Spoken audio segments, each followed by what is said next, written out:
ધોરાજીના Junagadh road ઉપર ઘણા સમયથી ઓવરબ્રિજનું કામ ગોકળકતીએ ચાલી રહ્યું હોય અને જે ડાયવર્ઝનનો માર્ગ ડાયવર કરેલો હોય તે પણ કોન્ટ્રાક્ટર દ્વારા યોગ્ય કામગીરી ન કરવાથી નાના મોટા અકસ્માતો અને વાહન ચાલકોને અને સ્થાનિક લોકોને ભારે મુશ્કેલી પડી રહી હોય છે। ત્યારે આજરોજ ધોરાજી આમ આદમી પાર્ટી દ્વારા અનોખો કાર્યક્રમ કરી અને વિરોધ પ્રદર્શન કરવામાં આવેલ।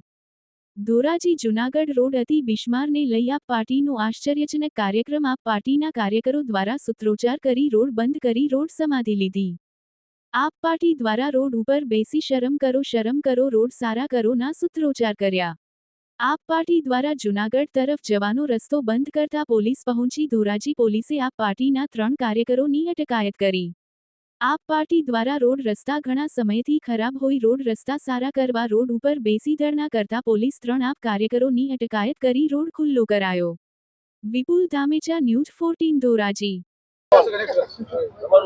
મારું નામ ધાર્મિક માથુકિયા છે અને આજે ધોરાજી જૂનાગઢ ફાટક પાસે અમે સૌ લોકો કાર્યકર્તાઓ ઉપસ્થિત થયા છીએ। ધોરાજી જૂનાગઢ ફાટક પાસેનો જે પુલ બની રહ્યો છે એનું કામ ખૂબ જ ગોકળ ગતિએ ચાલી રહ્યું છે।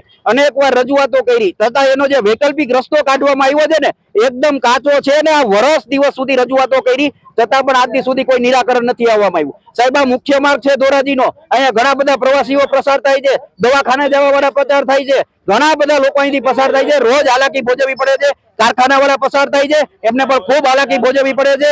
ત્યારે અમે ધોરાજીની જનતા વતી લડવાની કર્યા છીએ કારણ કે ભારતીય જનતા પાર્ટી આમાં સંપૂર્ણપણે નિષ્ફળ ગઈ છે। કોંગ્રેસ પાર્ટી પણ પોતાનો પક્ષ રાખવા માટે અહીંયા તૈયાર નથી। ત્યારે ધોરાજીની જનતા વતી આમ આદમી પાર્ટીની ટીમ આ લડત લડવા માટે મેદાને આવી છે અને અહીંયા હું આ ધોરાજીની જનતા વતી આ લડાઈના માધ્યમથી હું આજે રોડ સમાધિ લઈ રહ્યો છું અને આવનારા સમયોની અંદર જો આનું નિરાકરણ નહીં આવે તો કાયદાકીયની સાથે સાથે રોડ પરની લડત પણ ખૂબ મજબૂતી રીતે લડશું।